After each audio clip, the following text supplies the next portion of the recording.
Good morning, everybody, and welcome to the Rangers Review morning briefing. It is Monday, the 18th of November. I'm Derek Clark, back in the hot seat after a few days off, and I'm joined by Stevie Clifford. How's it going, Stevie? Yeah, good morning, everyone. Hope we're all well. Had to scrape the car this morning, Derek. Oof. So it's getting to that time, isn't it? So, yep, bright and breezy or something like that. Yeah, of course, we're in. Are we now over the hump, or are we on the hump towards real football returning next weekend, of course, in the midst of the last international break of the calendar year? Hallelujah. So, yes, still plenty of things to discuss when it comes to all things Rangers. Connor Goldson was speaking over the weekend to the Sunday Mail, a number of talking points to delve through. So we'll discuss that to begin with. He says he's struggling to find Rangers leaders in the current dressing room, and he's defended James Tavernier as well. This is what he had to say, folks. I feel sorry for Tav now because he's going through a difficult period with the team, and he'll be the one who gets the most stick. Fair or unfair, that's what happens when you wear the armband. You're one of the main players, one of the biggest earners, so you have to take it. The stars of the team always face the most criticism, so Tav has to take that on his shoulders, as he does every year. Is it difficult for him? Mentally, it must be, because I've been there for 6 years. It's hard, but you have to take it, and Tav has learned to do that. The fact he carries on doing his best for the club, you can only admire that. If you look at the year we won the title in 2021, we had Alan McGregor, Stephen Davis, Jermaine Defoe, and others. That's not including myself and Tav. I look now, and you've probably got him, Jack Butland, and John Souttar. I'm struggling to find any more. Sometimes we had bad games, and those boys would tell us, if you let another one go in, Tav, I just don't know who in there. If you let another one go in, Tav, I just don't know who in there lets people know what Rangers is all about. It then goes on, references Celtic. It says, I don't see Celtic getting rid of Callum McGregor or Scott Brown before him when they had a bad few months. They understand these boys know the culture and drive the new signings to who they become. It'll only be when Tav leaves that he gets the respect he deserves. He's been absolutely amazing for Rangers. He plays every game, and you don't realise how hard that is to replace.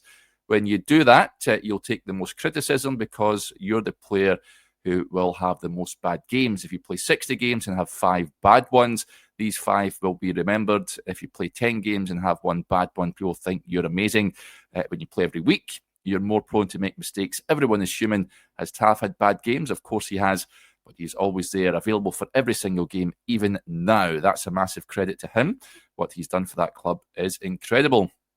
We'll touch on that, Stevie. I think that the big line I seen creating a bit of social media debate over the weekend was the title winning 55, and he mentioned McGregor, Davis, Defoe, Goldson, and Tavernier. Now he says that you've got Butland, Tavernier, Souttar, and that's it in the dressing room. What do you make of that, and his comments on the leadership segment of that? Rangers lack leaders in that dressing room? Yeah, I've got to be diplomatic, haven't I? And I'm not allowed to say that I don't really care what Connor Goldson has to say. Listen, I'm not even sure where to begin. Like, dressing rooms come to an end, Derek. Ours had come to an end. Al McGregor retired. Jermaine Defoe more or less retired. New leaders should emerge and things like that. If we've not recruited properly and things, then fine. But I don't know what, when he goes on about, Callum McGregor and Scott Brown and stuff, probably the difference between these boys and ours is that they've won an abundance of trophies. So, I don't understand that comparison either. So, Connor Goldson's been and gone at the club.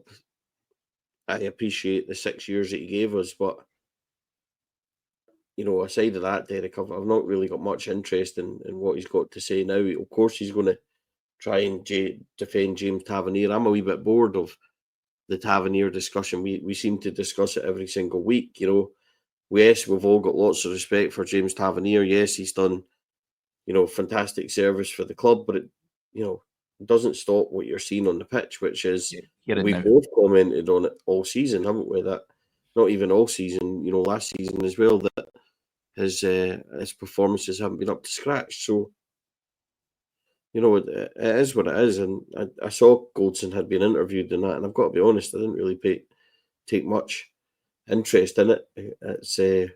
It was always going to be the standard line, Tav deserves respect and all that. And yeah, he does, but you can respect somebody and be allowed to say his time at the club is coming to an end. So yeah, I didn't really get overly up nor down with regards to it, mate. I think it was just a kind of bog standard comment, etc. The leadership thing, again, neither here nor there. They have brought in quite a few signings, so it'll take a while for the dressing room and new people to emerge and things like that. So yeah, I mean it's a bit of a nothing comment. Everything's easy to jump on when you're not winning, Derek, and everything's easy to make a kind of mountain out of. But I didn't really think there was much to it at all.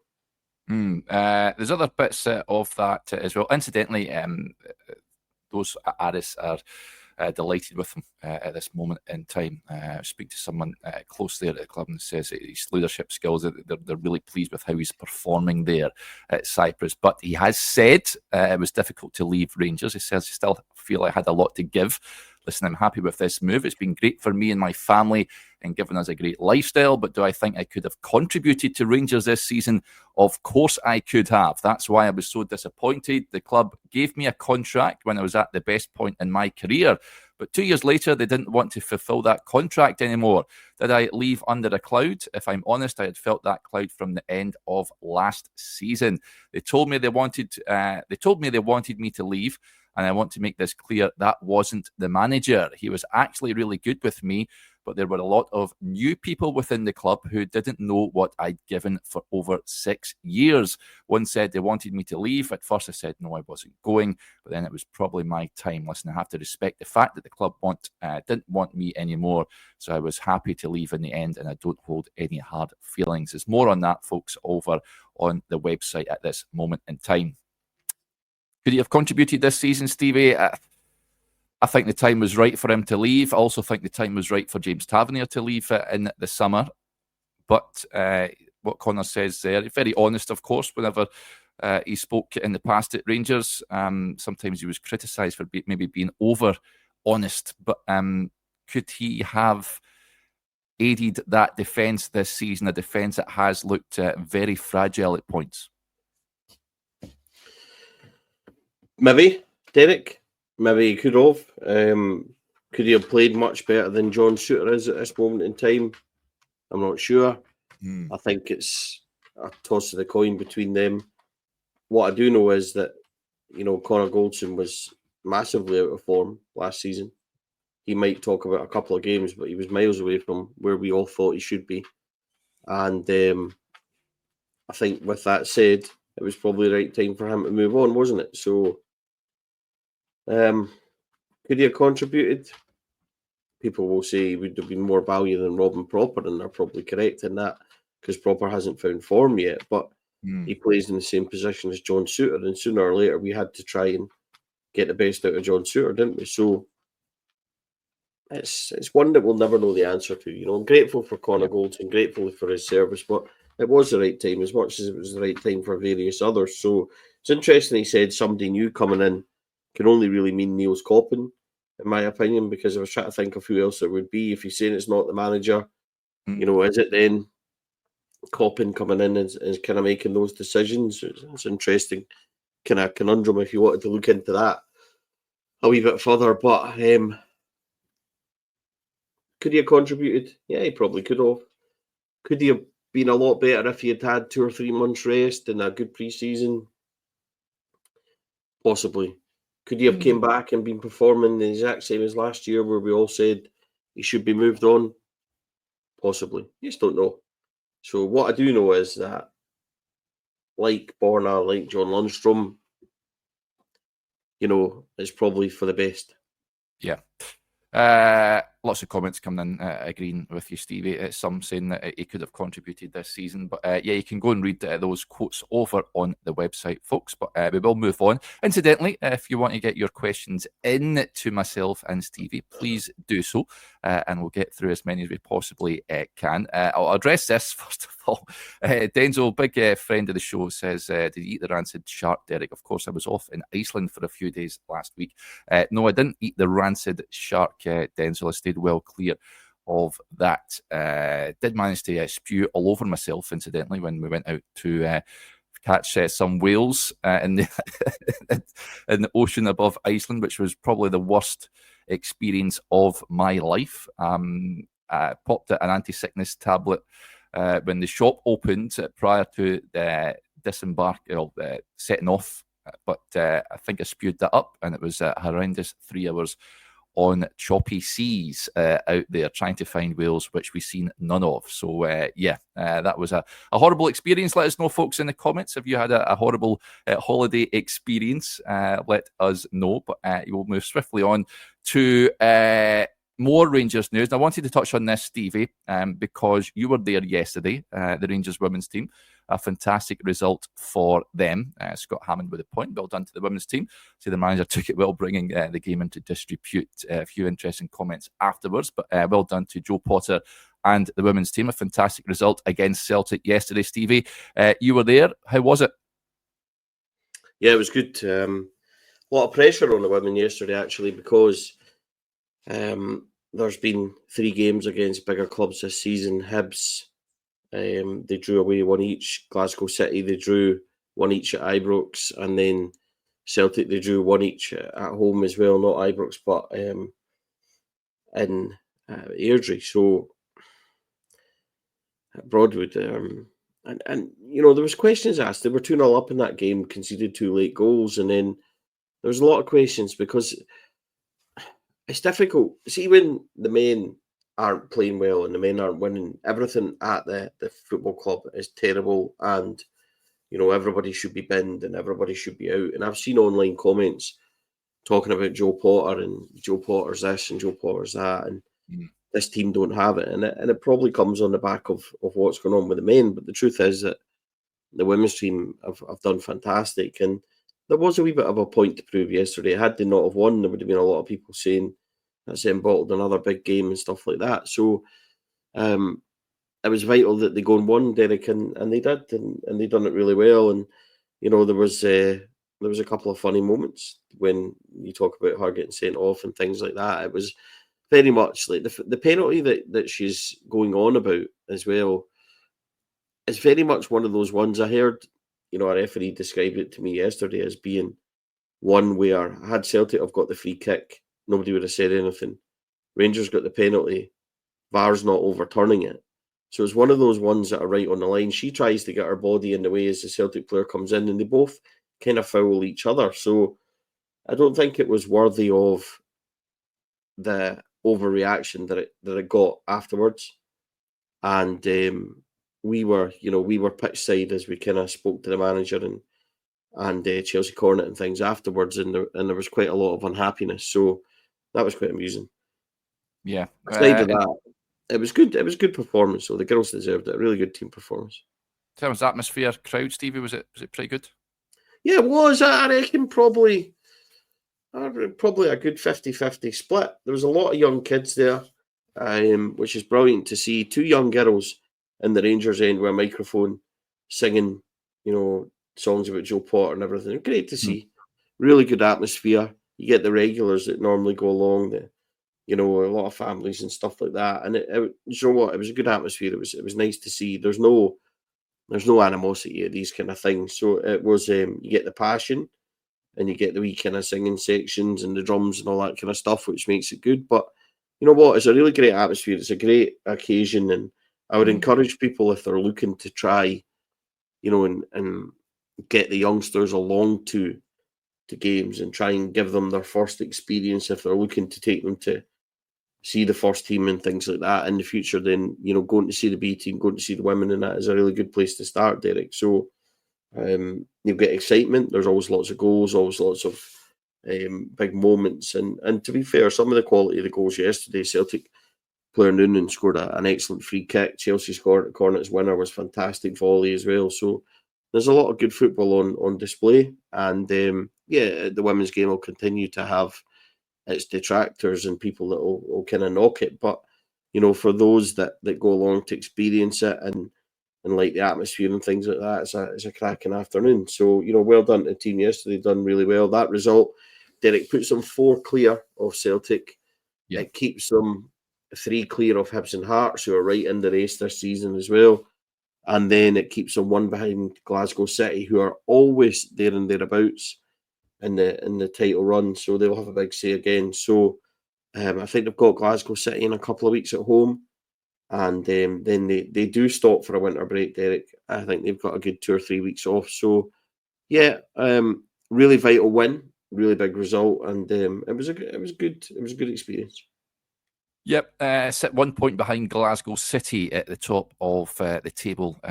Rangers women 33 points to Glasgow City's 34. Hearts and Hibs snuck in behind, and then Celtic in 5th position. So, let's hope they can maintain that form and carry on, hopefully, and go on and win the title this season. But yes, certainly well done to the Rangers women team yesterday. World's greatest DJ on that says all the chat this morning should be about the women's team. A brilliant 3-2 win and an amazing winning goal. The off-field turmoil doesn't seem to affect Jo Potter and her players. Just on the issue of being sick on the sea, Rob says, was seasick on the ferry going to Stornoway? It was horrendous. Yes, I feel for you, Rob. I spewed myself 3 times on that little Icelandic fishing boat. I still feel a bit nauseous thinking about it. Steve, you ever had any forgettable trips on the sea? No, I can't say I have. I don't really get too bad travel sick, Derek, although I was extremely ill on kind of Thursday, Friday. Yourself, I was due to be on here on Friday morning. I had to tell Joshua that I couldn't make it because I woke up during the night, the most horrible pain in the side, couldn't move, left me kind of breathless. It was like a stabbing pain, it turned out. I spent the morning and late afternoon at the REH, who took absolutely fantastic care of me. The staff and everything in there were exceptional, and a little bit of kidney stones, Derek, which is for anyone that had suffered from it. And I know Joshua said that he had them in the summertime and he found the pain unbearable as well. So I was quite relieved at that because, Derek, I didn't know if I was being a big wimp. The pain of these were just incredible. So uncomfortable, shooting pain. And it was a female doctor that said this pain for a man is as close to childbirth pain as a female experiences. So I don't know if that's right. And, what women go through is incredible. And I'll tell you something, I'm not built for that kind of pain, I tell you, because I was howling, Derek, in pain. It was not good.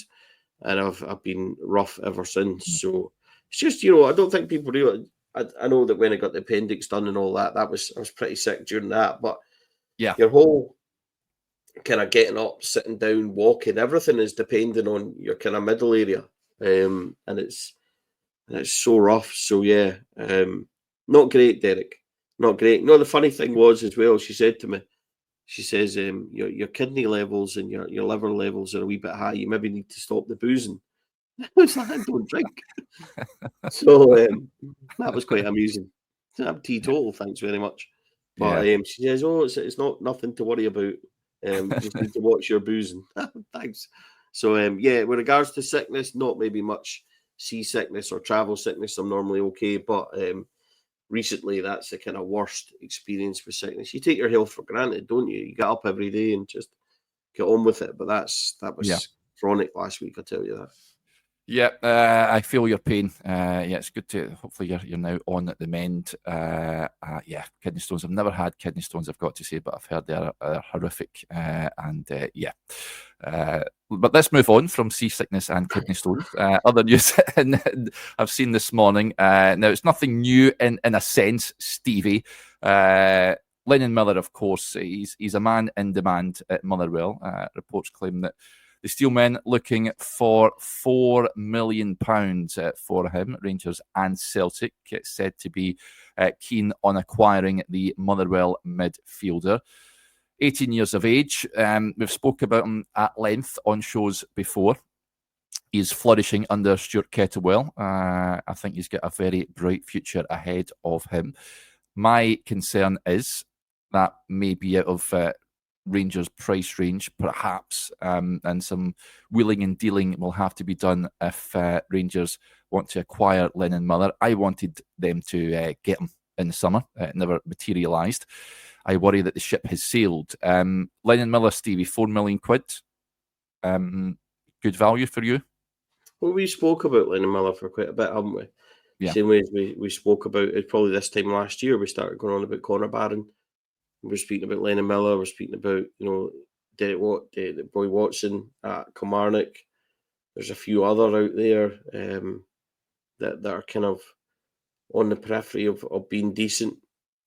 Lyle Cameron at Dundee, I think somebody that's still worthwhile looking at as well. Yep.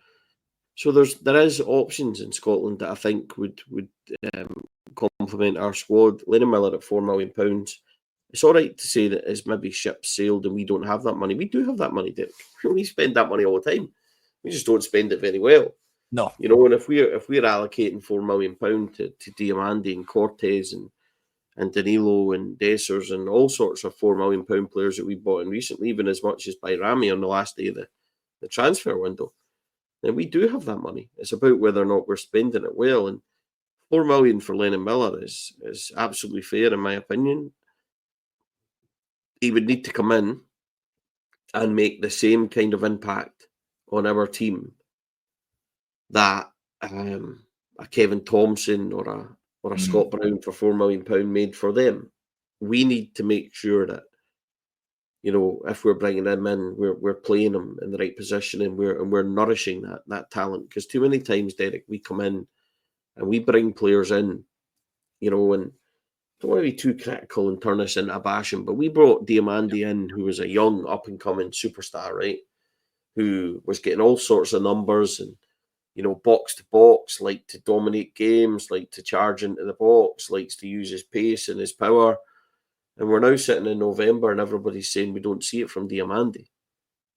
And that's a big issue for me. Would we bring Lennon Miller in and then bring him down? We need to allow these guys to flourish. We need to make sure that when we bring in these sort of players, and I include Diamandi, Cortez and things, Bayrami in that we're allowing these kind of players to flourish. Otherwise, bringing Lennon Miller in would just be another talent that's wasted.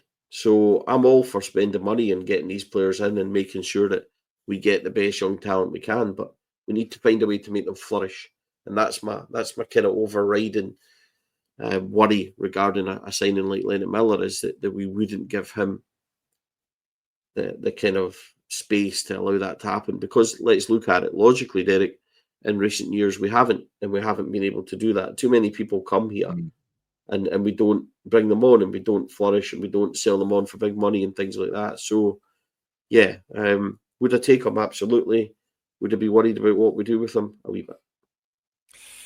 Yep, and there's a few comments coming in just off the back of that sort of echo about giving youngsters a chance. Jim with the point there. There's also our youngsters who are never given it a chance, and that ties in with Scott's point here. Why don't we just play Bailey Rice? We touched on this before I went off on holiday. Stevie has had some injury issues at Bailey, but it's inevitable that people look at the comparison between the pair of them coming through the youth ranks at Motherwell. One left to join Rangers at a very early age, and the other has overtaken Bailey, you could say, because he is getting regular first-team football. Bailey Rice, an interesting one. What do you see happening with regards to that? Is he going to make it at Rangers, do you reckon? What is it? It's hard to say. I mean, he's 17 now, 18? He's just turned 18, am I right in thinking? So he's a young lad, but we just simply haven't seen anywhere near as much of him as many would have liked. No, we haven't. And do you know what, though? the caveat to all this is, and a wee bit of context is, that he's been injured for the best part of a year, and only in the last couple of months has he put together a string of, kind of uninjured months, so to speak. Zach Lovelace is the exact same. Yeah. So it's difficult for Philippe Clement because he spoke about Bailey Rice really early on. He spoke about him in the summer as he name-checked him as being one in the squad that was out injured and he can't count on him. I've got no doubts that there's a part for Bailey Rice to play. He's just never been fit. And this is the first time we've really spoke about him. And, in fairness again to Clement, in the last couple of weeks where he has been fit, he's been training with the first team and he's been moved round. He's been involved in first team squads. So, what we need to watch for doing is, and I see it a lot with people, Finlay Curtis is one, and we've spoke about him as well, because he's getting big numbers and B team level and stuff like that. Then, the cries online are, go and start this boy immediately. And they come from guys that have never seen him. And we need to be a wee bit careful of doing that. And it suddenly then becomes, we never give youth a chance, but these are guys that are shouting at players they've never even seen. Yeah. So we need to be a wee bit careful of doing that. That's my only kind of little concern with that. But would I like to see Bailey Rice get game time? Absolutely. Would I like to see Finlay Curtis get on the bench and get on here and there? Would I like Zach Lovelace? Of course I would. And I would love that. And this is where I've spoke about it before, Derek. There's too many players in our team, like your Kieran Dowells and things like that, who, when we are at a stage where we are paying out too much money, which I think is fair, given the current kind of accounts recently, we need to have guys, if they're getting 20, 30 grand a week and taking up a space in our squad, they have to contribute.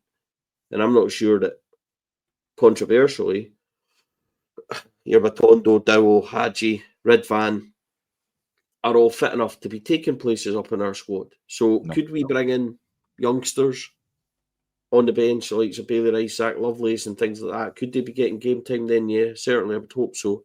But if anybody could tell me what games they could have come on in this year, then I'd be grateful to know, because more or less every game with the outlier being Ross County have been very close and been games that we needed to win. So it's difficult, Derek. It's easy to say, chuck the kids in. I understand that. And it's worked numerous places. I know that. I get it. I see the argument every day. I just don't think it's as easy as just saying, play Bailey Rice. There is factors to it. I would like to see him involved, absolutely. So a question that I would like to ask Philippe Clement actually is, is there game time on the horizon for these youngsters? So, but he said it himself. I challenged him a wee bit on Zach Lovelace, and he said, Zach Lovelace isn't capable of playing and being available for all these games. So that maybe give you a wee inside idea of what Clement thinks about these youngsters. It's a worry. There's not enough coming through and really staking a claim in that first team and making a name for themselves. So it leads to many to question the academy and its purpose and its role at the club just now, and while the Rangers are getting bang for their buck.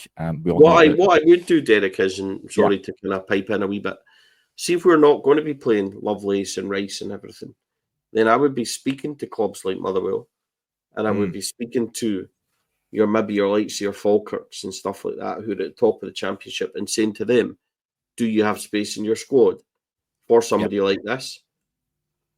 Even dare I say it, go to somebody like Dundee and say, look, we're interested in Lyle Cameron, we're interested in Lennon Miller at Motherwell. And when the time comes to selling these boys, we'd like to be involved in the conversation. In return, we've got these youngsters who I think could really flourish with some first-team football. We like the way you do things. They're available for you to have on 6-month loan. And it's what it saves us paying out, money for. And I don't want, and what I'm trying to ramble on and spit out, Derek, and I know I'm awkward half the time, and I feel like I'm awkward trying to explain this.